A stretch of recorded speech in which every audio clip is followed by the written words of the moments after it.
Hi everyone, ito luto tayo. Meron akong puno ng celery, tangkay, sinama ko po yung roots, sinugasan ko po yung mabuti. Ito ang ating sibuyas, bawang, at ang ating sibut. Tapos po, maglalagay tayo ng katamtamang dami ng tubig sa ating wok. Pakukulaan po natin ito at titimplahan po natin ng konting asin para po mas lumasa siya. Yan po, naglalagay po ako ng tubig para enough ma-cover yung ating chicken.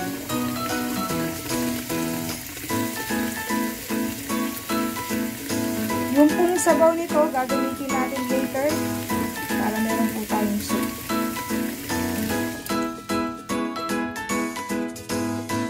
Ayan po siya. Yan po yung ating mixture. Pinagsama-sama ko po siya dyan. Ayan. Siyempre, lagyan natin ng konting paminta. Yan po. Maglalagay po tayo ng konting asin. Para po lumasa siya. Asin po.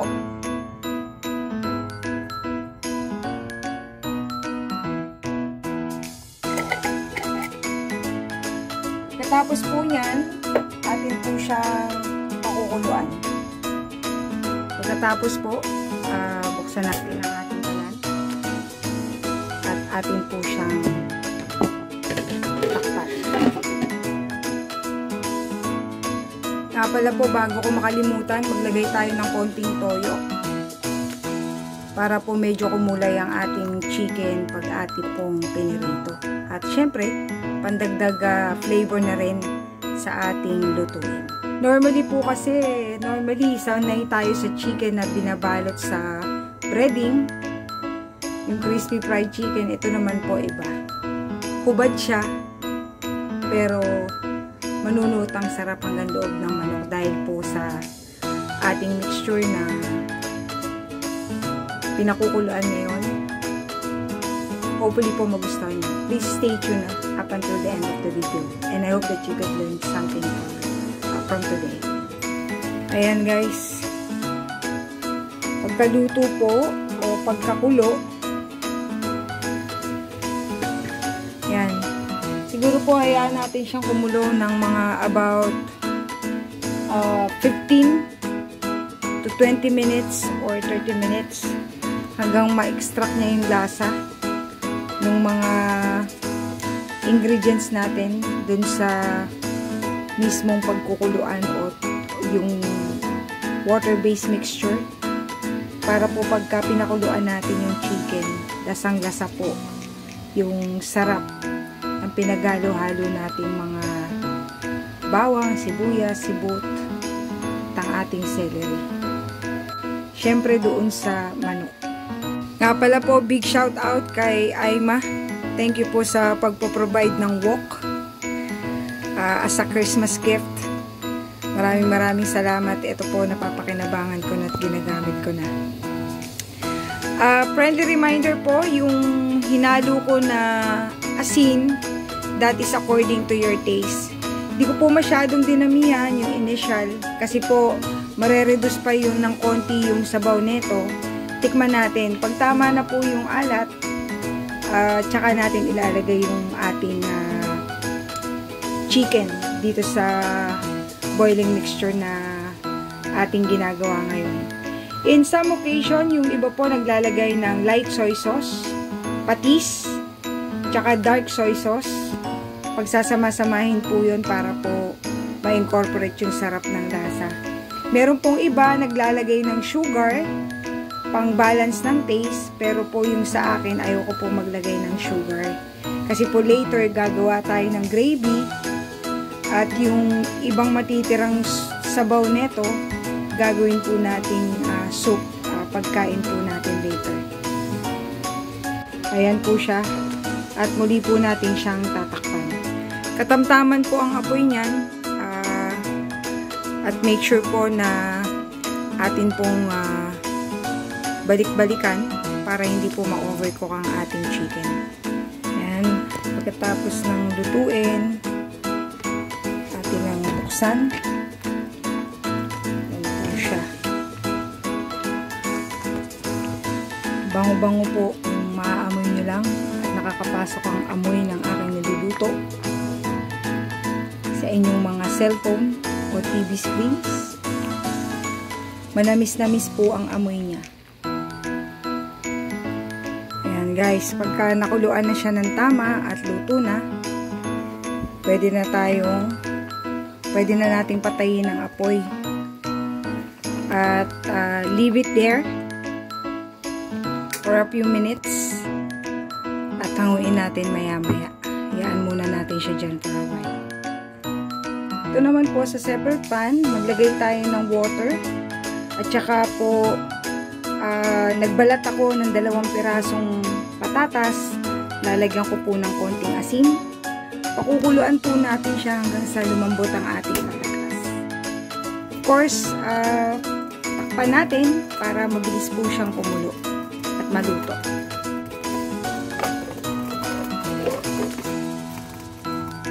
Ito pong potato na to, gagamitin po natin, gagawa po tayo ng mashed potato. Habang niluluto natin ang ating potato, puntahan naman natin yung ating sinet aside na boiled chicken. Yung ating pong pinakulong manok a while ago. So guys, ating pong tanggalin ang takip. Yan po siya. Luto na po yan. Ang gagawin ko po, i-drain ko yung sabaw. Ilalagay ko po sa isang lalagyan. Yan po ang magsisilbi nating soup. Tapos yung chicken, ilalagay ko po rin sa isang lalagyan. Hayaan po natin siya mahanginan. You can do this overnight. Mas maganda. Para po matuyo yung skin bago nyo prituhin. Pero kung hindi nyo na maantay at kailangan nyo nang kumain, pwede na rin pong prituhin at ihain. Yan po. Yan guys, yung chicken. Sinet aside ko na. At pagkatapos nyan, lutuin muna natin ang ating mashed potato. Ayan guys. Pinakukuluan ko po siya. Hinaan ko po yung apoy. Yan po, iniiga ko na lang po siya. Making sure na malambot po ang ating potato. Para po pagka minash ko siya, easy na lang po to handle. Yan. Kasi po pagka ito ay hindi ko po na-handle ng tama, ang tendency po, mamumuo-muo. Yun po ang iniiwasan natin. After a while, imamash po natin siyang ganyan gamit ang tinidor. Para po making sure na durog na durog po siya.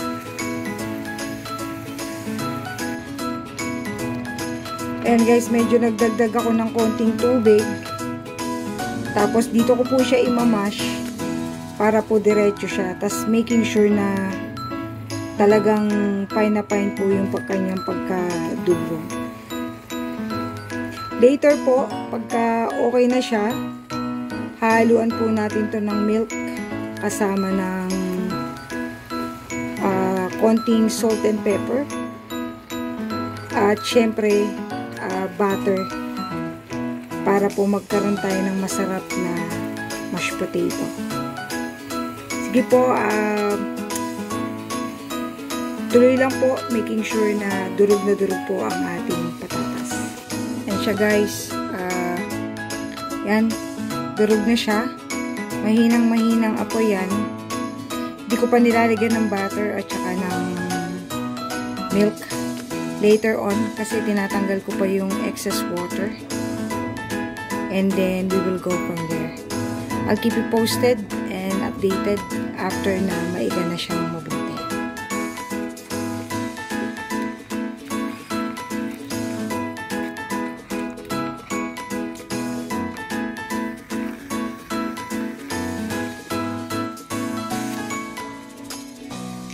Ayan guys, lalagay ako ng butter.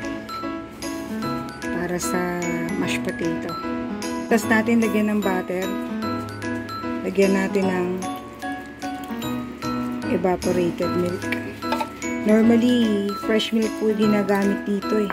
Pero syempre, lagi kung ano lang pong available sa kitchen natin. Tsaka syempre, sa mga mapipiling mami at wise na mami, gagamit tayo ng kung saan tayo makakatipid pero masarap. Tuloy lang po ang halo.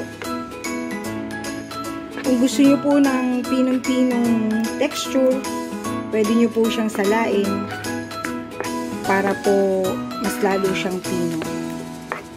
Pagkatapos po nating haluan ng gatas, lalagyan po natin yan ng konting pepper at saka ng konting salt. Mas maganda po kung gagamitin nyo ay white pepper para hindi po makita yung trace ng black pepper, kasi po pagka black pepper normally iitim siya ng konti, kaya mas maganda white pepper ang gamitin nyo. Ayan po, lagay ako ng salt. Just enough lang po na to taste yan, syempre, or saltiness according to your taste. Lagi pong according to your taste yan, kasi as like I've always mentioned, importante po ang inyong taste buds. Yun po ang judge lagi kung okay na po ba ang luto o hindi. Maglagay ng chicken powder if you like, pero in my case po, lalagyan ko po siya ng konting buyon o ng beef cubes para po medyo ma-enhance yung lasa.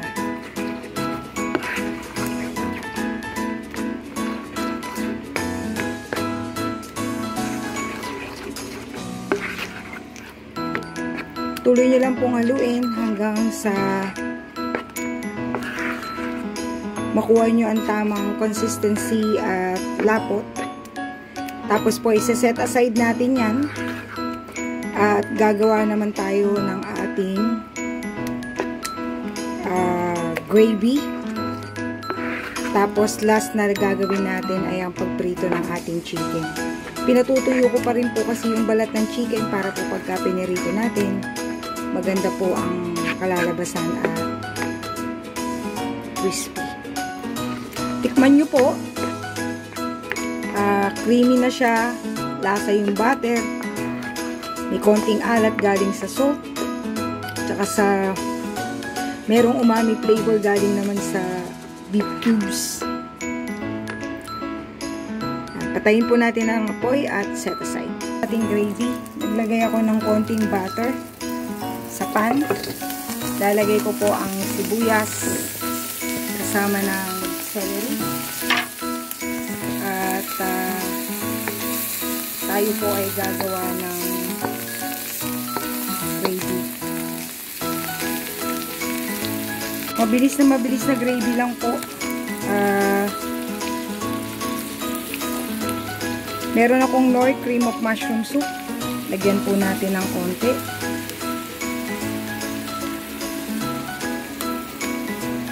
Pero kasi sa Pilipino, gravy is life. Especially po sa KFC. Ayan po. Tuloy lang po ang halo.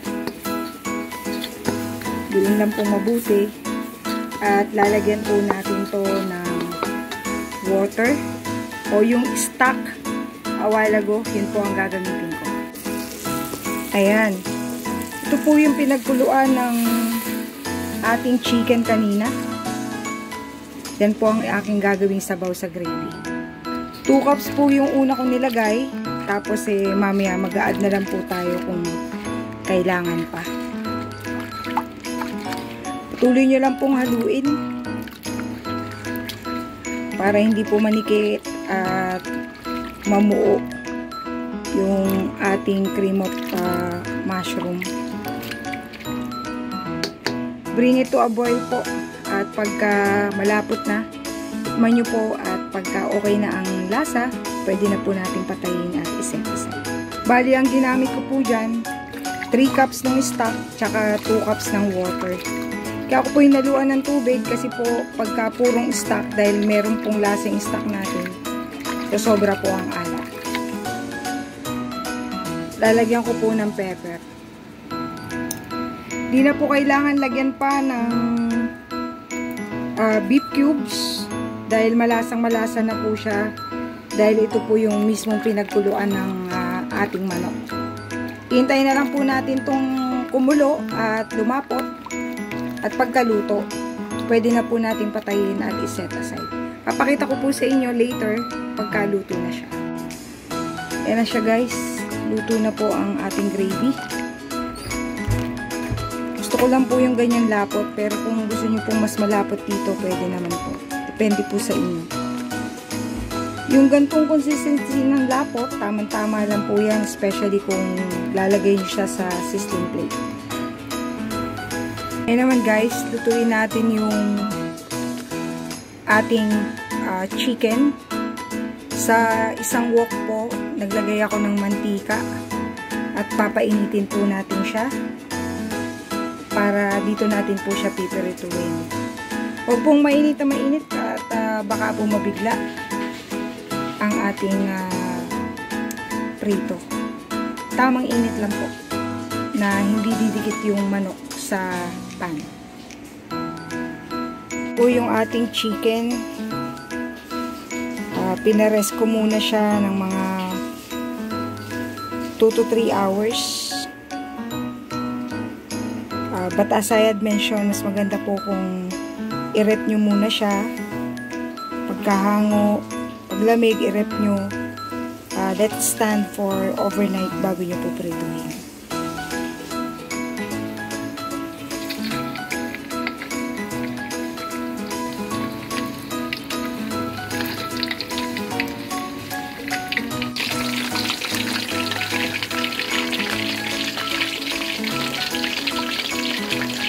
Prituhin nyo lang po sa katamtamang apoy.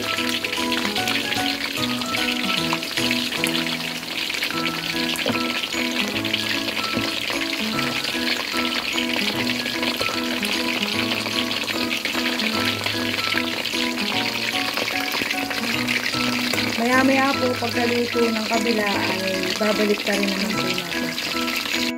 Ayan guys, gagawin lang natin siyang golden brown. Kailangan pong bantayan para hindi po masunog. Kung kailangan pong bilingin po natin para hindi po masunog yung isang side. Maging pantay pong pagkakaluto. Mas maganda po kung deep fry ito, pero syempre kung anong available pwede natin pagtagaan. O hindi po kaya, ang gawin nyo, mas kontian nyo po. Kung may time naman kayo, huwag yung biglain ang paglagay ng manok sa ating kawali na may mantika. Ayan guys, binaliktad ko na siya. Hindi ko po masyadong naipakita sa inyo yung pagkakabaliktad at tumatalsik po. At tayo po yung natalsikan ng mantika. Normal po yan sa kitchen. Masakit, pero kakain tayo ng masarap. Ayan guys, dito na. Patayin ko na po ang apoy. At hanguin na po natin ang ating chicken.